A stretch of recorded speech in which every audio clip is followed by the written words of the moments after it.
Basically, this is just a real simple drill, 5-puck shuffle around the crease. Obviously it's a very elementary drill. There's nothing special to it. We just do it in sequences of 2, over back is 1, over back is the second time. But as you watch this clip, as simple as the drill is, you don't want to drag the back foot too long. You want the head up, your hands, your head. Now his eyes are glued to the ice here, and he's trying to work on his head up. Mind you, this is one of his first skates after having double hip surgery, so there's a little delay in slowness in a lot of things, but we had it on film so we can share and show it with everybody. But that's all it is. And the concept behind this 5-puck placement, Warren Strelo was a goalie coach of mine when I first turned pro, and his vision was there's 5 points in the net, kind of representing 5 areas in your defensive zone. No matter what style of goal you play, these are kind of where you're going to be positioned in the net when you make a save. So moving around these 5 positions is kind of the concept and basis where a lot of the skating drills that we do grow from. And we do number the pucks. Obviously, puck 3 is in the middle. The puck where Uko is at the moment would be 1. Puck 2 is on the corner. Puck 3 is at the top. 4, and then 5 would be the other post side puck. So for the other drills, when we start communicating and talking, it's just moving from puck 4 to 5 or 5 to 3, whatever the sequence is. It works, and it's just how we just evolve some skating drills from that. And build speed. Now, because like this one is simple, sort of around, you're going around that 1, 2, 3, 4, 5, and then back the other way. Those are all short movements. So these are all movements goalies should be able to do in a shuffle, or are there guys who are going to want to do a T-push from 3 to 2 or 3 to 4? Yeah, you know what? Everybody's different. I don't have any particular, like, if you need the T-push around, no problem. I do ask, though, if that's your familiarity and that's your style and you want to do those T-pushes, great. But then I also ask the goalies, do it in the shuffle at the same time, because I do believe you need to learn both skill sets. So yeah, there's no wrong way. It's just more move around the crease. I try to even just tell guys, like, in your mind when you're going around the top part, like puck 2 to puck 3 to puck 4, maybe just envision your mind the puck's moving on a power play around the top of the zone. So keep your head up and artificially, just vision people moving around, just to try to get something out of it and explain to them where this could translate. All right, this is another variation of the 5 pucks, and it's just doing from one post, all 5 pucks and back to the same post, but doing it on your feet. And the same thing, just building on those different locations you're moving to, move at the goalie's pace, try to have good habits, try to have the head up, hands and gloves, try not to lift up as much when you move out to the pucks. Once you go through one side, then go to the blocker side and repeat the process and bring the drill back home. Now that first movement, like that first puck is so close on that short side, like you don't have to step out to it. I just see like he sort of pivots his back foot, sort of just setting his angle with his back foot on that one. Yeah, exactly. I can go through it in slow motion here. So that first puck for him isn't a big movement. No, and it represents everybody's style, but what's best, and he probably isn't, you can tell the goalie, hey, envision maybe whatever it is situation you want, but you need just to square up and feel set and just learn to feel comfortable on your post on an awkward angle. And that's it. Like a lot of the pucks, when you do the drills, you can put them at different depths that you want to, because every goalie will play a little bit differently from a depth standpoint. Yeah. The concept just remains the same. Like, just learn how to square up the different points of the net coming off your post. Yeah, this is the same drill. Okay, so just a different angle and a different rep. A little more pace. Yeah, like this one is the same we've done before, and it's just I'm probably staying in a different location. Now you go to the other side. Yeah, it's the same thing. Just what you do on one side, go back to the other. What I try to get the goalies to do is when they stop at the top of the puck, they're going to get increased speed by working on that first backward momentum push to the post. Don't just be casual. Come out, stop, turn around, hit that post hard.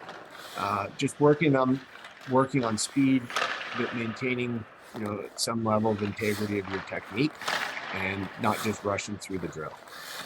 Now, when you say backwards momentum in the post, so they sort of use that a little bit almost like a reverse C cut to build that momentum rather than rotate and push. Yeah, exactly. And a lot of goalies play it differently. Some Right. goalies have to turn and move back. We have Aaron Dell, and Aaron Dell will open up more and T push back. Like, I'm not trying to pick them apart. I'm just trying to get them again to move. And that's kind of what my theory is. I like being square and then turning and moving. It's just a preference if I was given a choice. But I want to respect that every goalie's mechanics, especially as they get older, sometimes are hard to change, and I just want to keep them fluid and keep them moving. Um, how do you build speed in these? Like just doing them, or like when you're doing it for the first time, is there an element of slow is fast, right? Do it right the first time and then start to pick up Yeah. pace on it. How do you approach that as a coach? Um, yeah, exactly. So, like, I think anything you need to learn how your body moves within what you're doing.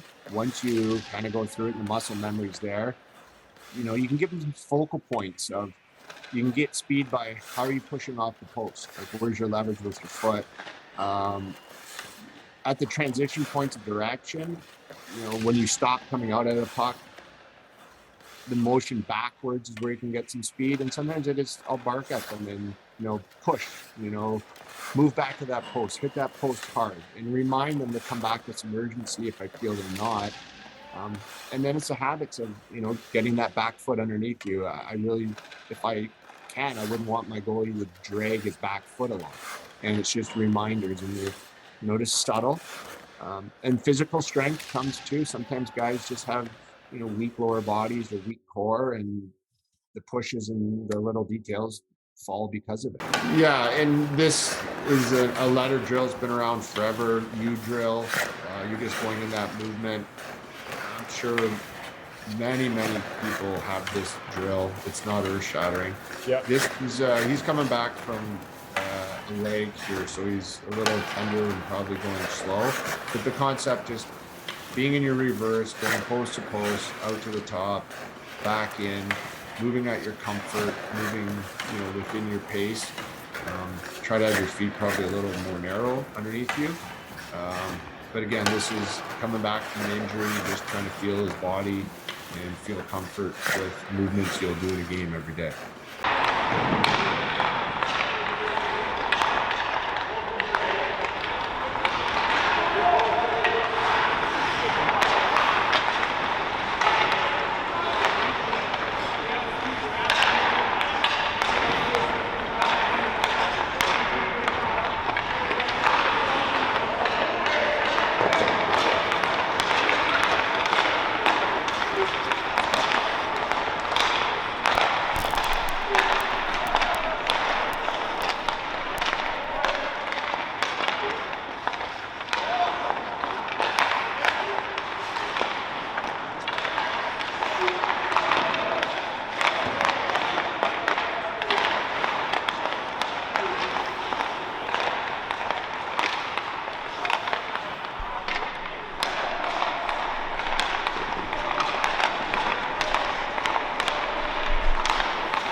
So those are the 3 drills that I kind of focused on at the start of practice, just to get their focus on vision and trying to lead that talk about vision into tracking down and seeing the puck properly as a goalie.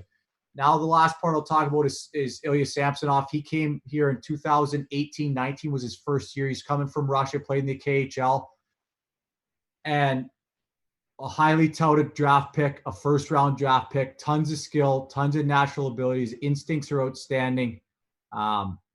So he's got all the tools, but there is a transition, and I'm sure Dusty can back me up on this, especially with Mikko. You know, there's a transition when you come from Europe to North America, and he learned it the hard way. I'll tell you that right now. He had a tough first half, and his skills were there. You know, was there some things that got better as far as living scenarios? For sure. He's getting used to a new language, but his skills were there. But the way he played and the difference in the game and where he played in his net and trying to stay, you know, within an area that allowed him to maximize coverage and get into space had to change. And we used tracking kind of as that developmental tool to help him transition from Europe to North America, to help him calm his game down so that he could maximize the stuff that he brought to the table. So I talked about that first half and how it was a tough first half, but his second half was one of the best in the history of the AHL. He had, you know, he's running around a 940, and he continued that in playoffs. And then early this year, had a really good start. You know, he won his first 8 road games, which was huge, and won a lot early in the season. Has been gone through a little bit of a slump here into the break, so hopefully he can break out of that. But had a really good start to this year. You know, into February, and became a guy that we would rely on at times to be our guy when Holtz was struggling. So obviously an evolution for him, definitely a transition period, and he went through it. And we use tracking to help that process and to help quicken that process from Europe to North America. So I'll just go through releases in some of those areas we talked about with the drills. And this was a tendency of Ilya. He wants to, I mean, he's got outstanding vision. He sees the puck in slow motion. He sees the game in slow motion. But again, kind of like Kops, kind of like Holtz, you know, especially when Holtz made that transition into Mitch, who really helped him with controlling his limbs and having his limbs work together and be tight. Sammy's limbs were moving a lot in different directions. And so when he made a save, especially when it was in those areas where it's outside of his body, he wanted to really use his limbs and explode with his limbs. And this is the picture you'd see a lot. So he drops down. He's obviously not tracking the puck extremely well here. He's anticipating the shot. He sees the shot butterfly. Now he extends and drives those limbs. You'd see that a lot from Sammy. So we worked on that a lot. Here's one here. Shot comes. It's an unexpected shot to the blocker side. He sees it, tracks down on it, and now he can shift without opening up that body. And that allowed him to consistently become a little more dangerous on those shots from good areas. So using tracking as that developmental tool. Same thing on the glove side. Here's a shot in the World Juniors in a pretty good area. Again, that drop and that reach, and you can see that back leg slip out. And that's the picture you'd see a lot from him on those shots from good areas that didn't enter his body area, that got outside of that body over his pads in that good 12-inch area. Here's a shot earlier in the season. Puck goes to the glove side. He tracks down on it. Now he shifts and gets his body behind that puck, which obviously creates more consistency in what you deliver behind the puck. Obviously, more consistency in your results is. Here's a shot off the pass. There's that explosive limb movement. Same thing here. Tracks better. That shot comes to the same type of area, but because he tracks and stays on his feet, now his ability to stay tight and compact through that save has improved. Broken play. This was a big difference. And when I talked to Ilya, he said one of the biggest differences is the amount of traffic and how consistent it is in North America versus Europe, and the importance of shifting and utilizing your body, and tracking is a big part of that. If you lead with movement or execution first and saving first, then it's hard to shift and have your head be a part of that and bring your head over top of the puck and bring your body over the top of the puck. So he said that was a massive difference for him, is the ability to shift and get his body behind pucks. And then obviously the traffic in this broken play, he has it, but then he loses it in that broken play. And now his ability to track down and create rotation, make some of these saves that are unexpected, was diminished back then. Here's a similar play. I think this is Barzell shooting this puck. It's up high, opposite side of where he was in that clip before, but it goes off a guy up high. I think it's Chandler Stevenson, number 18. Sammy can't see it, but his initial reaction when he does see it, track down. So now he tracks down. If that guy gets a shot at and he has some time, he can make a save. But because he tracks down, he can stay on that puck, and he gets his stick on this puck before the guy at net front does. So a little difference in the broken plays and the ability to track down off unexpected situation. Here's another broken play. Again, that puck goes off our guy early. He tracks down on it. Now he keeps his body in position with bringing his head over on top of that puck. And then breakaways, that's where you'd see a lot. He's effective when he kind of settles in, but on those shots that go over his pads, there's that same look you'd see that you would in a dangerous area during the game. Same type of situation. You can see great body position. His head's down on the puck. He's focused on tracking the puck. And what guys will want to do in this scenario, they'll start to predict this guy's going to pull this to his backhand. So I'm going to go early. He just stays on this puck. This guy shoots early. And because Sammy's on that puck and not leaving early, he stays in the way. Here's some stuff with movement. Here's an east-west play from his blocker side to his glove side, more into the middle of the ice. But you can see that first instinct, kind of like Holtz on that Islander clip. He wants to reach. His head turns but doesn't track down. That leaves behind the rotation. He creates some counter rotation, and there's that hole in the 5-hole. This doesn't go in, but you can see the holes that are created when you don't track down, when you don't lead with vision. Here's an unexpected play just on top of the circles from a guy in Dallas. Again, if you leave first and you move first, now you start to go somewhere where you don't exactly know where you're going, and most likely your limbs are leading the way versus your head and your upper body rotating. He tracks down on this. There's that rotation. He can get back towards his post, and now he's got an ability to fill more of the net than he would if he left with his body first. There's a pretty similar clip coming up here, a shop and compare. Puck goes east-west to his blocker side. This guy catches it, has time to bring it back, and you can see, and this is where he'd get outside his post, he'd start to chase the white ice, and then anything that happened after a play, he'd have a tough time getting back, especially if it was quick and it went back against the green. So now he's outside the post, and this puck coming back the other way is extremely tough for him. Same type of scenario, but this guy doesn't get the ability to come back, but same type of look where it goes unexpectedly and quick to that guy down below the dot. He tracks down in this. Where does that lead him? It leads him to the post. So if this puck comes back, he's on the post. Now he has the ability to go back the other way if this puck's passed or gets carried across the top and back against the grain. You can see how he's got good edges and the ability to come back quickly. Here's another lateral play. Not an easy play because he's got to honor the guy in the middle. This puck ends up going to the guy on the outside, but you can see that track down, which leaves him in a good position for that middle tip, but also allows him to track down and take care of that post when the puck goes through that middle tip to the far side guy. And then this is just a bit of a short breakaway. You can see that initial move by him is power and trying to lunge with his limbs towards that puck and cut the puck off, obviously leaving some holes, whether it's through the 5-hole or over his pad or over his glove.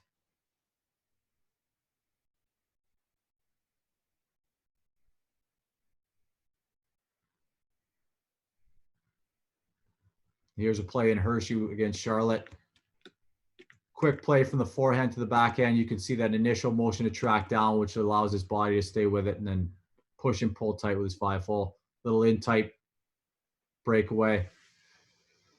And then recovery and some post play. Again, when he sees it, when it's at his body, he's deadly. When pucks would come off him in these tight plays, in these quick plays, that first instinct is, I got to get going with my limbs and I got to do it with power. And he's got the ability to make up for some of that, but when he came over, it was harder. So he had to find a way, and we used tracking to help him find a way to maximize his game and his strengths and build some efficiency into what he did. Same thing here, that initial reach, that feeling of reaching because he's coming off the puck with his head. So here, heads off the puck, reach, and use his power and rely on his power and his speed to make some of those saves versus his vision, which made it a lot easier for him. Here's another quick play here. This is later on. This is a year later in the playoffs against Bridgeport. Puck gets tipped. He doesn't really see it until it gets to his body. Now, instead of instinctively reaching with his pad, he stays down on this puck, stays square, and that saves a lot easier for him and fills the net much better. Same thing on his glove side. You can see that instinct to want to reach, bring his head off the puck, and use his movement and his power and his speed to try to make up for that. There's another good look there. You can see his head come way off the puck. Here's one here later where this guy, he doesn't see it, so he's down on it. The puck's almost over at that guy receiving that pass on the east-west pass to one-time it. Sammy's not in a great position here. So instead of that first instinct being reach and open up, now he tracks this puck, and now he gets square, and now he can push and pull behind this puck much easier than if you go the other way and lead with movement versus vision. Same thing here. This is another thing we talked about, is being on your edges a lot more. Well, his tracking and the ability to square up early and gain rotation early allow him to do that, like on this play. And then post play. This is it. And you can cut me off at any point. Again, that initial instinct to want to reach and open up was visible on post play, where his head comes off the puck. He wants to use his limbs. So we worked on that on post play. This play against LA, this puck comes right across the crease. He's starting actually to go into reverse here before this guy makes that play. So he's going into reverse. This puck comes east-west, and you can see that track to allow that ability to get his body into that puck, even though it doesn't quite get to him. And then this is just a carry.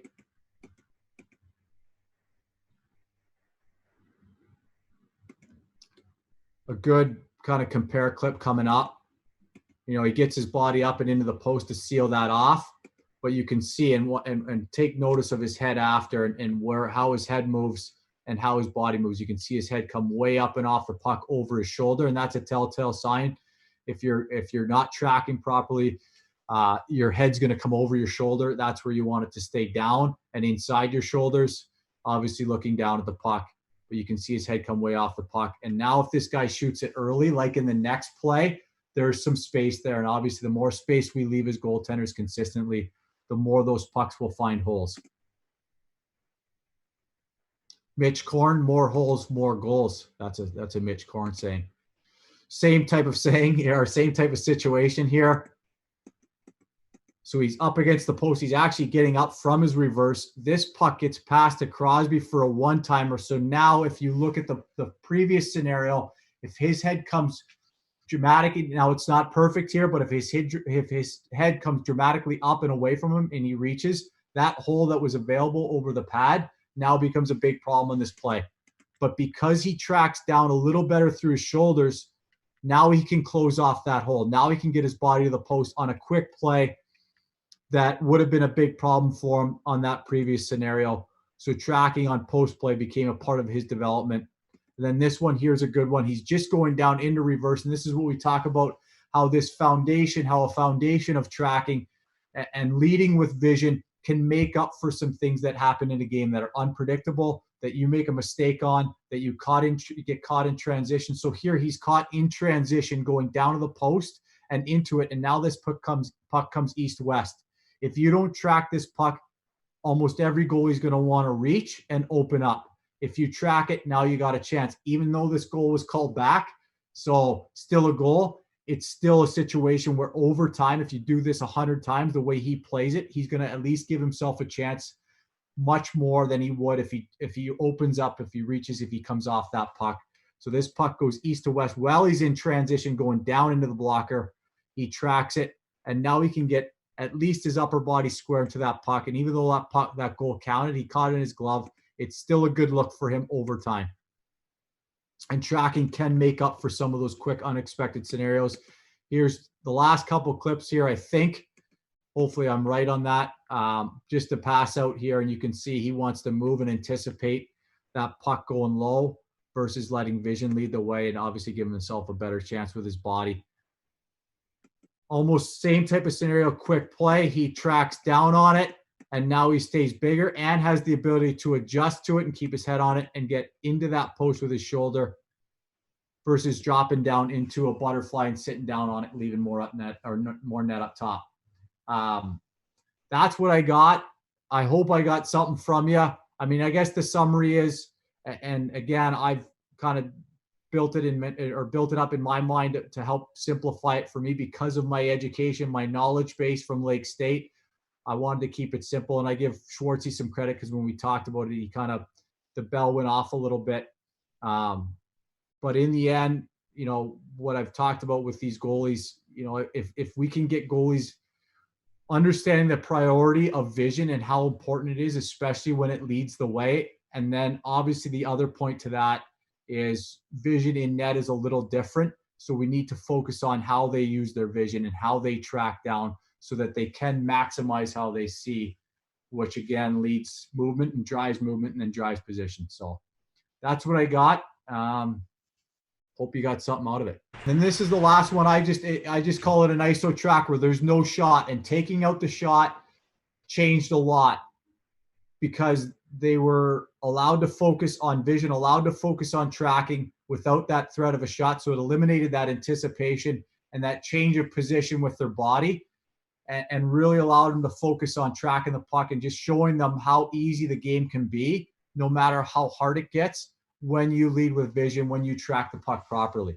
So there's just one person carrying the puck more around the hash mark area, and Cops is just tracking down on it and using his vision to lead the way. You can see how easy it is for him versus the shooter. I'm not telling him where to go in his crease. I'm not telling him what angles to take. All it is just track the puck and stay on the puck. Here's Sammy. You can tell he's not as rehearsed in it as Cops. This is earlier. So he wants to move a little bit quicker versus letting his head lead the way. But at least he's tracking down, and because of that, he gets in good position. Even there, this shot wasn't supposed to happen, but you can see just on tracking and focusing on vision, he sees that puck, standard stand-up save on that play, just from seeing that puck without knowing there's a shot even going to come. Now this is a little lower where the goalies can get down. The players can be kind of in that trap area out in front. You can see Holtz is chasing it a little bit here. He starts to calm down as he gets up here. Here's Cops, who's been doing it for a while, and a big difference here. Loses it there for a bit, but you can see how he just stays on the puck. The player's working much harder than he is. He's just maintaining that track and maintaining that position on the puck.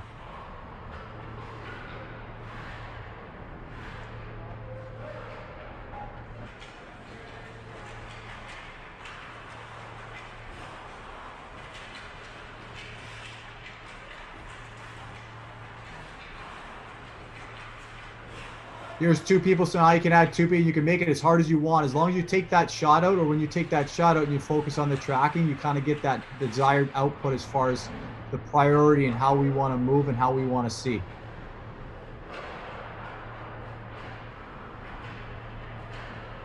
So he wants to go there. You can see the difference in someone that's been doing it for a while and someone that's been just kind of starting at it. But this is a good one here, whereas most times he'd want to go and go down there.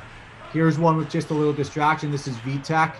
So this is kind of getting close to the end here. We got a little distraction in front. Again, two people outside above that training aid there. But you can see on these lateral plays, like, he doesn't know when they're coming, how hard they're coming. So this play, most goalies would want to go versus tracking. Now he tracks that. There's that early rotation. He's square. He's setting his stance even though he's in motion. And now he's going to the right spot, and he's still on that puck for it to move whatever way, whether it's a shot or a pass. Here's Cops.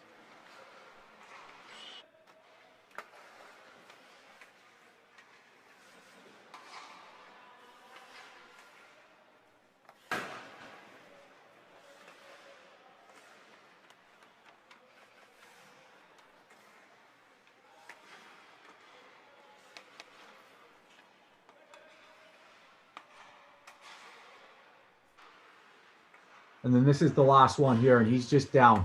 So he's going to stay down for the most part. He gains his edges for a bit here because he feels it's the right thing, loses it there a little bit, but then starts to get on the puck here and really focuses on his tracking. And you can see how efficient his movement is.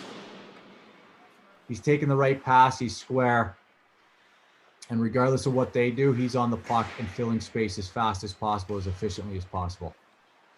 So those are the 3 drills that I kind of focused on at the start of practice, just to get their focus on vision and trying to lead that talk about vision into tracking down and seeing the puck properly as a goalie.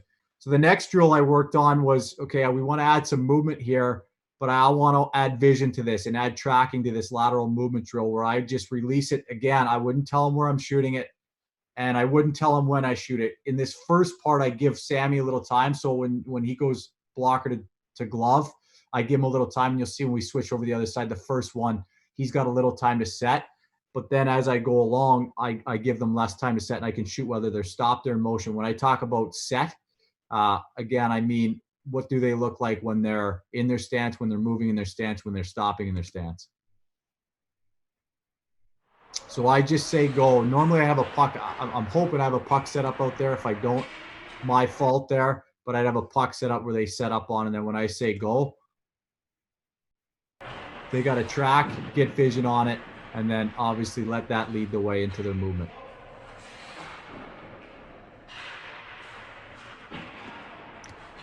But what you'd see from guys, and what you see from guys, if they don't focus on that vision, if they don't track, then all of a sudden they're really heavy with that lead foot. They want to move that lead foot, which creates that lack of rotation, which stops their upper body and their head from coming around the puck. And now if anything happens early, whether it's a pass or a shot, now it's hard to get into a position with their body, whether they're stopped or whether they're in motion to go the other way or to execute.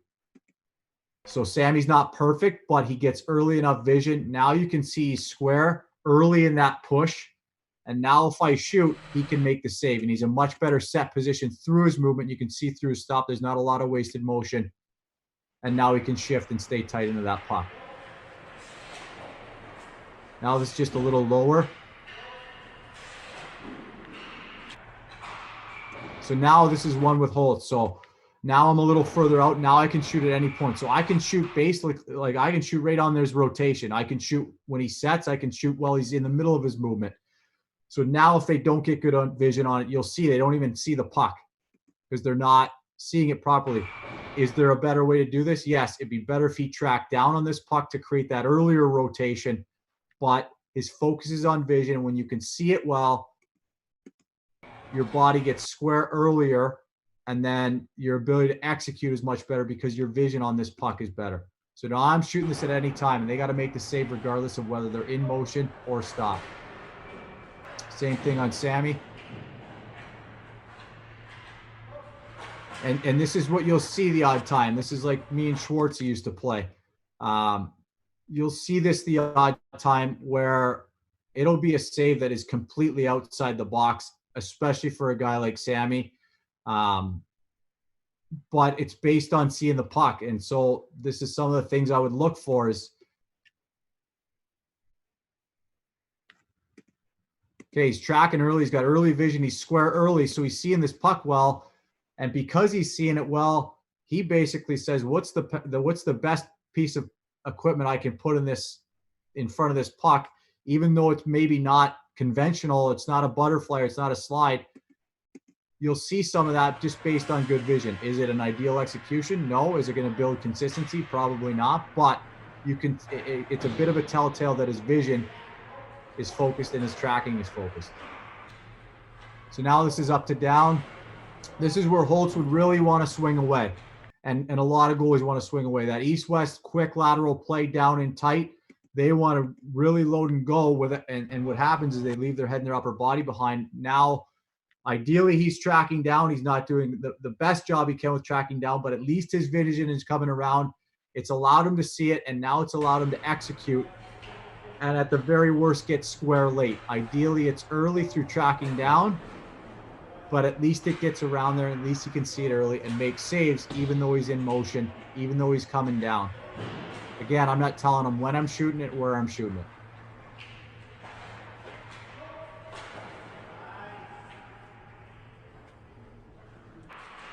So I'll let these go through kind of the same set here, going glove to blocker or left to right.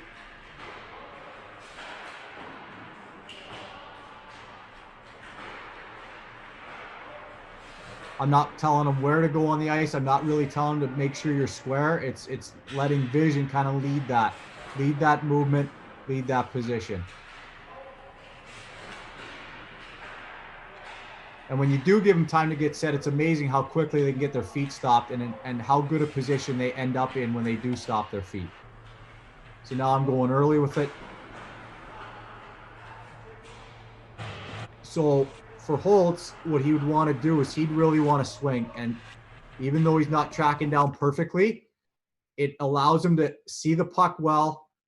He gets square earlier than normal. And now when I shoot this puck back against the grain, you can see how square he is there on that motion. Whereas before he would swing and he'd want to really push hard so that upper body stays behind. And now he's a little flat coming across versus square. Now it's a harder save for him, especially on that puck across the green with that type of release that I'm delivering.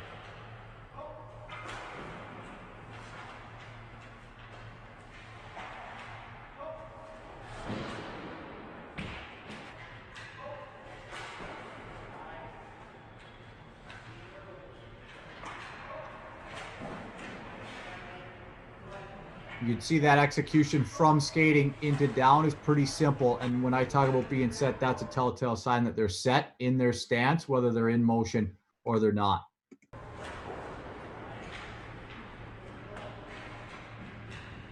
So just by saying I'm shooting at any point, force them to see it. And that was one of the things why I brought the shot in at any point and anywhere, is it forced them to see it. Versus just say, okay, well, I'm going to just get there and then I'll see if I can figure out where this is going. It forced them to see it early, which then helped their tracking down. Was it perfect? No, but it helped it. And it also helped their focus on making sure that vision was leading the way versus movement. And then this is really what Braden Holtby likes to do, to be honest.